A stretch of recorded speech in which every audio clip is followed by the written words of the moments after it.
Hello everyone, আমি সাথী।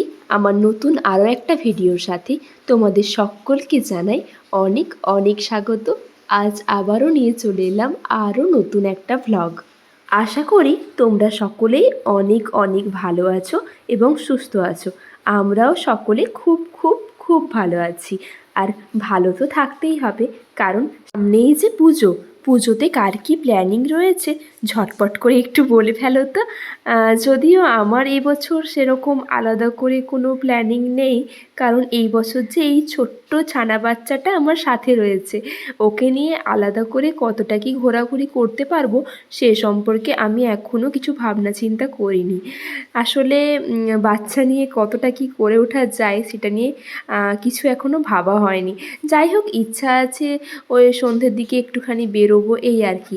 আর পুজোর কেনাকাটাও আমাদের মোটামুটিভাবে কমপ্লিট হয়েছেই বলা যায়। সেটা চেষ্টা করব তোমাদের সাথে পরে কোনো একটা ভিডিওতে শেয়ার করার, যে কী কী কেনাকাটা করেছি আমরা, সেগুলোর আলাদা একটা ভ্লগ নিয়ে আসবো তোমাদের সামনে। যাই হোক, চলো আজকের ভিডিওটা এখন শুরু করা যাক। আমার এই ছোট্ট ছানা বাচ্চাটা কতটা দুরন্ত হয়েছে দেখছো তো। ওকে শান্তি করে খাওয়ানো তো বড্ডই দুষ্কর হয়ে যাচ্ছে আমার কাছে। বেশ মুশকিলে পড়ছি দিন দিন। ওকে খাওয়ানোটা না আমার কাছে মানে খুবই টাফ ব্যাপার হয়ে যাচ্ছে। আসলে বাড়িতে তো খুব বেশি মানুষজন নেই, এই আমরা 2-3 জন মানুষ, তাই 1-2 জন ওকে সামলে উঠতে আমাদের বেশ কষ্টই হয়ে যায়। যাই হোক, ছোটো বাচ্চারা তো এরকম করবেই, আর বাড়িতে যে অনেক অনেক মানুষজন থাকবে এমন তো কথা নেই। আসলে এখন ব্যাপারটা কি হয়েছে, এখন বেশিরভাগ ফ্যামিলি হয়ে গেছে নিউক্লিয়ার ফ্যামিলি, যেই কারণে আমরা বেশি মানুষজন পাই না আমাদের কাছে। তো কী আর করা যাবে, এই কয়েকজন মানুষের মধ্যেই সীমাবদ্ধ এই বাচ্চাটা। যদিও ওরও ভালো লাগে না হয়তো, মাঝে মধ্যে যদিও নিয়ে যাই ওকে ঘোরাঘুরি করতে। থেকে উঠে পড়েছে।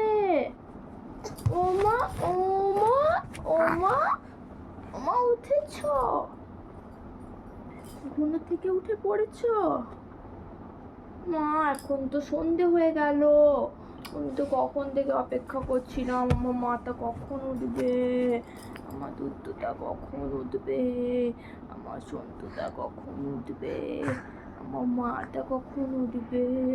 মাটা তো ঘুমো ঘুমো করছিল, তাই জন্যে তো ওঠেনি।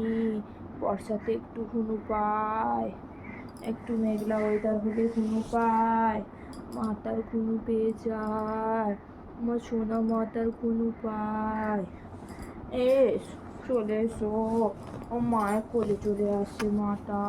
অমনি করতে নেই তো, অমনি করতে নেই তো, দুধ তো এটা তো সন্তু মতো, তো ছোট্ট তো, ওকে বকতে নেই। ছোট বাচ্চারা করে। ও মা, কি হয়েছে মা? মা, ঘুনুটা ভালো হলো? ঘুনুটা কি ভালো হলো? তুমি কি জানো তুমি ঘুনু করছিলে, আমি তোমার নখ কেটে দিয়েছি? হ্যাঁ, না তো তুমি আছো তাও, ওই জন্যই তো। এই দেখো, আমার মাটা উঠে পড়েছে, দেখেছো সবাই? এখন কটা বাজে জানো? 6টা বাজে, সন্ধে হয়ে গেছে, তারপর উঠেছে। ছোট্ট মাটা ঘুনু করছিল। ছোট্ট মা, বলতা বলে আমি উঠে পড়েছি তো। ওলি বাবারে, ও মা, ওখানে গিয়ে বসবে, ওখানে গিয়ে বসবে, এখানে বসো। হ্যাঁ, ওরে বাবালে, okay. So hello everyone, good evening. আজ এখন সন্ধে 6টার মতো বাজে। আজকের ভিডিওটা এখন থেকে শুরু করলাম। তো আজকে দিনটা হলো বৃহস্পতিবার, তো এখন 6টার থেকে ভিডিওটা শুরু করলাম। তোমরা তো ভিডিও শুরুতেই দেখলে যে মেয়েটা আমার এই মাত্র ঘুম থেকে উঠেছে, কারণ আসলে ওর ঘুমোতে ঘুমোতে অনেকটাই দেরি হয়ে গেছিলো। ওই 3টের পরেও ঘুমিয়েছে, সেই কারণে উঠতে উঠতেও অনেকটা দেরি হলো। তো দেখি এবারে একটু খেলাধুলা করুক, তারপর ওকে খাইয়ে টাইয়ে তারপরে দেখা হচ্ছে তোমাদের সাথে আবারও। তো তোমরা ভিডিওটা কন্টিনিউ করো। আশা করি আজকের এই ভ্লগটা দেখতে তোমাদের ভালো লেগে থাকবে। আর আগের ভিডিওগুলো কেমন লাগছে তোমাদের সেটা অবশ্যই কমেন্টের মাধ্যমে জানিও। চলো দেখা হচ্ছে আবারও খানিকক্ষণ পরে। এই যে দুষ্টুমিটা শুরু হলো, যেতে নেই, খাটের ধারে কখনো যাবে না। কি বলে কার্টুনগুলোই কি বলে, দুষ্টুমি করবে না, মায়ের কথা শুনে চলবে। তোমার জন্যই তো এটাকে ধুয়ে রাখা হয়েছে, এইসবই তোমার পছন্দ তো। হ্যাঁ, কোথায় গিয়ে বসিস আমি দেখবো, শুধু কোথায় গিয়ে বসিস আমি দেখবো। বসার জায়গাটা কোথায় আছে আমি দেখছি। হ্যাঁ, ওখানে বসার জায়গা। কী রে, পড়ে যাবি, পাট আমি কতক্ষণ ওরমভাবে ধরে থাকবো, চলে আয়। ও আবার কি হচ্ছে, তোর জন্য দাদু ওই গ্লাসটাকে মেজে রেখেছে সকালে, সকালে মেজেছে এটাকে, বলছে আমার নাতনি খেলবে। যাস না তুই। হ্যাঁ, তোর ওইগুলো ধোয়া আছে, তুই এইসব নিয়েই খেল। এত এত খেলনা দি, তোর খেলতে ইচ্ছা হয় না রে? কী রে কী রে, খেলতে ইচ্ছা করে না তোর? এই দুষ্টু মা, খেলতে ইচ্ছা করে না তোর? কী রে, ইচ্ছা করে না মা? ইচ্ছা কি করে না? খেলনা নিয়ে কি খেলতে ভালো লাগে না? আবার কি হচ্ছে, ওটা কি কথা? একটা ছেলে ছেলে লাগছে, একটা ছেলে মনে হচ্ছে, একটা কুচি বাচ্চা নয়, আর একটা বড় ছেলে হয়ে গেছে। দুষ্টুমি। আর জলটা খেয়ে নাও, খেয়ে নাও, জল খেয়ে নাও। ও বাবা, ও বাবা, ও বাবা, একটু জল খাও, একটু জল খাও। ওরকম করতে হয়, ওরকম করতে হয়, ওরকম করতে হয়। আর এটা কার পুতুল গো? এটা কি আমার সোনার পুতুল? যেও না মা, ওদিকে যেও না, ওরকম করতে নেই, ওরকম করতে নেই, ওরকম দূরত্ব খেলা করতে নেই। হ্যাঁ, পুতুল নিয়ে খেলো তোমাকে অনেক পুতুল এনে দেবো, তুমি তো পুতুল নিয়ে খেলাই করো না, ওই জন্যই তো। এ নাও, জল খেয়ে নাও, একটুখানি জল খেয়ে নাও তো। হ্যাঁ, ঘুম থেকে উঠে জল খেতে হয়, ছোট বাচ্চাদেরকে জল খেতে হয়। ও আবার কি হচ্ছে? খেয়ে নাও, জল খাও। গুড গার্ল, ভালো মেয়ে তো। ভালো মেয়েরা তো চুপচাপ মায়ের কথা শোনে, জল খাইয়ে নেয়, ঘুম থেকে উঠে জল খেতে হয়, তবে তো ভালো মেয়ে হবে। তুমি যদি ঠিকঠাক ভালোভাবে জল খাও, খাবার খেয়ে নাও, তাহলে আমি বিকেলবেলায় কাল তোমাকে ঘুরু ঘুরু করতে নিয়ে যাব, ঠিক আছে? ওরকম করতে নেই, দুষ্টুমি করতে নেই। তুমি তো বললাম তুমি তো ভালো মেয়ে, তো সোনা মেয়ে, এরকম তো একটাই সোনা আছে, তাই তো আমার কাছে আছে। তা ভালো মেয়ে হয়েছো। জল খেয়ে নাও, খেয়ে নাও, খেয়ে নাও, খেয়ে নাও, খেয়ে নাও, তাড়াতাড়ি তাড়াতাড়ি খেয়ে নাও। তারপর আমরা সন্ধেবেলার খাবার খাবো। কখন আমরা খেয়েছি দুপুরবেলায়, খিদে পেয়ে যাবে তো ছোট বাচ্চাটার, করতে নেই। আর বলে দাও তো তুমি কী শিখেছো, বলে দাও তো। বাবা বাবা বলে দাও, বাবা বাবা বাবা বলে দাও, কত কিছু শিখেছে মাটা। খেয়ে নাও, খেয়ে নাও, জল খেয়ে নাও। ওটা কি হচ্ছে? আচ্ছা, যদি খাবে না তো এটাতে ঢাকা দিয়ে রেখে দাও, এটাকে ঢাকা দিয়ে রেখে দাও, খুলে রাখতে নেই খাবার জিনিস।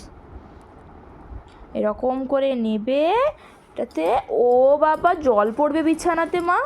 এই যেরকম করে নেবে, এরকম করে ঢাকা দিয়ে দেবে, ঠিক আছে? এ নাও, তোমার জলের বোতল তোমার কাছে রাখো। হ্যাঁ হ্যাঁ, নিয়ে নাও, তোমার কাছে রেখে দাও, ঠিক আছে, রেখে দাও তোমার কাছে। তো এখন এভাবেই সময়গুলো কাটে আমার ওর সাথে। বেশিরভাগ সময়টাই আমার ওর সঙ্গে গল্প করতে করতে, মানে গল্প তো নয়, এখন ওর সাথে খেলা করতে করতে, মানে ওর পিছনেই আমার এখন অনেকটা সময় চলে যায়। যে কারণে আর যাই হোক নিজেকে খুব একটা বোরিং লাগে না সময়টা আমার। আগে যখন প্রথম আমি বিয়ে হয়ে এসেছিলাম এই বাড়িতে, তখন এখানে থাকতে না, মানে এখানের সাথে মানিয়ে নিতে আমার বেশ অনেকটাই অসুবিধা হতো। কারণ আমার বাপের বাড়ির পরিবেশ আর শ্বশুরবাড়ির পরিবেশের মধ্যে ওই আকাশ আর জমির যে পার্থক্য, সেরকম বলা চলে। কারণ ওটা পুরোপুরি একটা গ্রাম, আর এখানে আমি যেখানে আছি সেটা ওই শহর ঘেঁষা এলাকাই বলা চলে। সেই জন্য আমার বড্ড অসুবিধা হতো, কারণ ওখানে খোলামেলা পরিবেশ, এখানে একদমই বদ্ধ পরিবেশ। পুরোপুরিভাবে বাড়ির মধ্যে থাকতে থাকতে আমার প্রচণ্ড পরিমাণে মন খারাপ হতো। তো কিছু করারও ছিল না, তো আমি বড্ড মনমরা হয়ে থাকতাম আগে। যদিও এখন আমার সময়গুলো বেশ ভালোই কেটে যায় আমার মেয়ের সাথে। মাঝে অনেকগুলো দিন আমার গেছে অনেকটা ডিপ্রেশনের মধ্যে। যখন আমার প্রেগনেন্সি জার্নি চলছিল, তখন আমার কোনো কিছুই করতে না একদমই ভালো লাগতো না। অনেকের শুনেছি যে প্রেগনেন্সির পিরিয়ডে অনেক কিছু করতে ভালো লাগে, মানে তারা যেটা করতে ভালোবাসে বা কিছু। আর মানে অদ্ভুতভাবে আমার সাথে এটা হয়েছিল কি, আমার এমন কোনো কাজই ভালো লাগছিল না যেটা আমার করতে ভালো লাগে। মানে ভালো লাগে বলে এমন কোনো কাজ ছিল না। সারাটা দিন আমি ওই রান্নাবান্না, শুয়ে বসে এরকমভাবেই কাটাতাম। এইভাবেই আমার পুরো প্রেগনেন্সি জার্নির ৯টা মাস আমি কাটিয়ে এসেছি। যদিও একটা দিকে আমার খুব ভালো ছিল যে ওটা একটা স্মুথ জার্নি ছিল, কোনো কমপ্লিকেশনস ছিল না আমার। যে কারণে আমার ওই সময়গুলো কাটাতে খুব একটা কষ্ট হয়নি। না হলে হয়তো এই বাড়িতে আমার খুব অসুবিধাই হতো, কারণ এখানে আমি ছাড়া আর কোনো মেয়ে ছিল না। সেই কারণে আসলে মায়ের মতো কোনো মানুষ না থাকলে না এই সময়গুলোতে খুবই অসুবিধা হয়, যেটা আমার ক্ষেত্রে তেমন একটা হয়নি, কারণ কোনো কমপ্লিকেশনস যেহেতু আমার ছিল না। যাই হোক, আমি আমার মাকে কাছে পাইনি সেরকমভাবে আমার প্রেগনেন্সি জার্নিতে। যে অতটা দরকার পড়ে একটা মেয়ের মা হওয়ার সময় তার মাকে কাছে পাওয়ার, আমি একদমই পাইনি। কারণ আমার মাও একটা কাজের সাথে যুক্ত, সেও কাজ করে, বাইরে থাকে। তো আমি আমার ডেলিভারির ২ দিন আগে মাকে ডেকেছিলাম। মানে মা ১ দিন আগে আসতো, আমি বলেছিলাম যে, "না, তুমি আরেকটা দিন আসো, আরেকটা দিন আগে চলে আসো, কারণ অনেক কিছু ব্যাগপত্র গোছানোর ব্যাপার আছে।" তো আমি ওই ২টো দিন আগে পেয়েছিলাম আমার মাকে। তাছাড়া আমি খুব বেশি একটা যাতায়াতও করিনি আমার বাপের বাড়িতে। সেই কারণে আমার মায়ের কাছে আমার খুব বেশি থাকা হয়ে ওঠেনি। আর এদিকে আমার মেয়ে হওয়ার পরও তো আমি খুব বেশি সময় ওখানে ছিলাম না। প্রায় ওই ৩ মাসও হয়নি আমি ছিলাম, ২.৫ মাসের একটুখানি বেশি। আর তারপরে তো তোমরা দেখেইছো আগের ভিডিওগুলোতে যে আমি প্রায় ৬ মাস পর গিয়েছিলাম আমার বাপের বাড়ি। তো আমি ওখানে যাতায়াতটা একটু কমই করি, কারণ যেহেতু অনেকটা দূরের ডিস্টেন্স। আমি আগে নিজে হলে ঠিক ছিল, কিন্তু এখন মেয়েকে নিয়ে যাতায়াত করতে অনেকটাই অসুবিধা হবে, এটা ভেবে একটু কম যাতায়াতই করি। যাই হোক, চলো, এখানে আমি রান্নাবান্না বসিয়ে দিয়েছিলাম, সন্ধেকার রান্নাবান্না করব। তো কী যেন একটা রান্না করছিলাম, আমার ঠিক মনে নেই, কারণ এটা বেশ অনেক দিনকার আগের ভিডিও। আসলে এই মেয়েকে সামলে সারাদিন এমনভাবে পেরিয়ে যায় যে আমি ভিডিওগুলো এডিট করে উঠতে পারি না, আর অনেক ভিডিও তো ক্যাপচার করে উঠতেই পারি না। তো সেটার কথা একদমই বাদ দাও তোমরা। আরে না, না, রান্নাবান্না তেমন কিছু নয়। এরপর মনে পড়লো আমার ভিডিওটা দেখে এডিট করতে গিয়ে যে রাত্রের রান্নাবান্না কিছু নয়। ওই সন্ধেবেলায় খাওয়ার জন্য আমি একটু ছোলা আলু সেদ্ধ করেছিলাম। তো সেটাকেই একটুখানি ফোড়ন দিয়ে, তেলে ফোড়ন দিয়ে একটুখানি নেড়ে নিচ্ছিলাম। তো এই ছিল। আর তারপরে আমি মেয়েকে দিয়ে এসেছিলাম ওর দাদুর কাছে, যখন এইসব কাজগুলো আমি করছিলাম। তারপরে আমি মেয়েকে নিয়ে চলে আসি। তো ওর সাথে একটুখানি ওই সময় কাটাচ্ছিলাম আর কি। মানে ওকে আনন্দ পেতে দেখলে আমার এতটা ভালো লাগে সত্যি। এই ফিলিংসগুলো না মা বাবা ছাড়া কেউ হয়তো বুঝতে পারবে না যে একটা সন্তানের হাসি মুখ দেখলে কতটা আনন্দ হয়। তো যাই হোক, আমি এখন এই ফেজটার মধ্যে দিয়ে যাচ্ছি।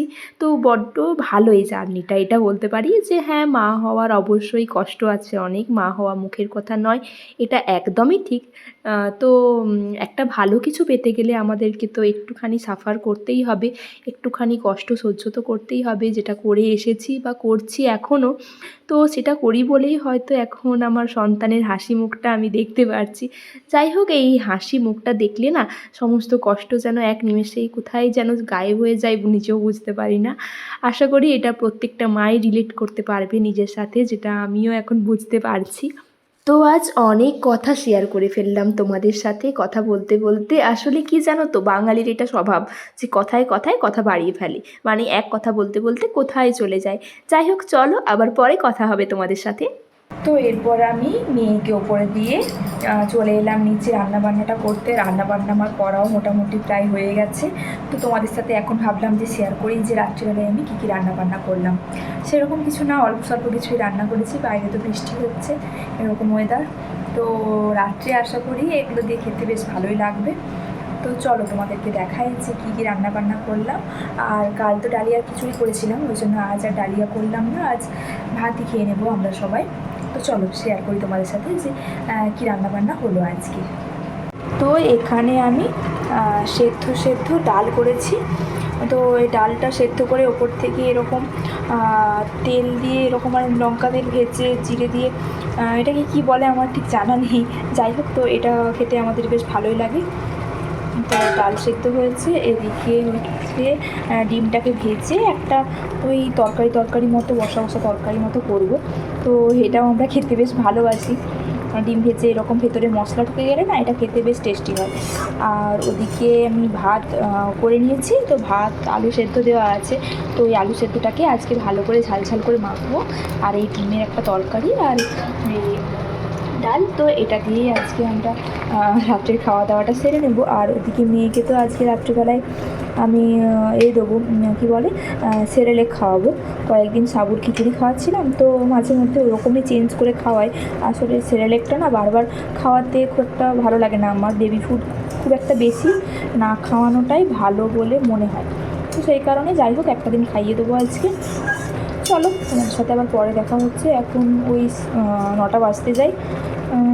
চলো রান্নাবান্নাটা করে আর রান্নাঘরটাকে মোটামুটি পরিষ্কার করে নিই, তারপর আবার দেখা হচ্ছে পরে তোমাদের সাথে। তারপর আর কি, ওই রাত্রির খাওয়া দাওয়া শেষ করে এখন ওই 10:30টার মতো বাজে রাত্রি। তো এখন আমার বর বাড়ি ফিরলেন, মানে এখন ওনার ডিউটি শেষ হলো। তো যদিও ও খাওয়া দাওয়া করে এসেছে বাইরে থেকে, সেই কারণেই আমি খেয়ে নিয়েছিলাম। তারপর এখানে দেখছিলাম যে কি টিফিন দিয়েছে আজ ওকে। তো সেগুলোই এখন দেখছিলাম আর হাসছিলাম, বলছিলাম যে দেখো তোমাকে ছাড়া আমি কেমন একা একা খেয়ে নিয়েছি। তো এইসব আলোচনাই করছিলাম, এইসব হাসি ঠাট্টা মজা করেই কেটে যাচ্ছে এখন দিনগুলো। তো চলো, আমার আজকের ভিডিওটাও না হয় আমি এখানেই শেষ করলাম। দেখা হবে আবারও পরের দিন নতুন কোনো একটা ভ্লগের সাথে।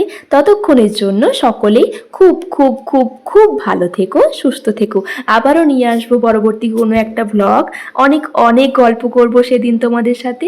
আজ তাহলে ভিডিওটা এখানেই শেষ করলাম। সকলেই সুস্থ থেকো, ভালো থেকো। আজকের মতো তাহলে এখানেই টাটা।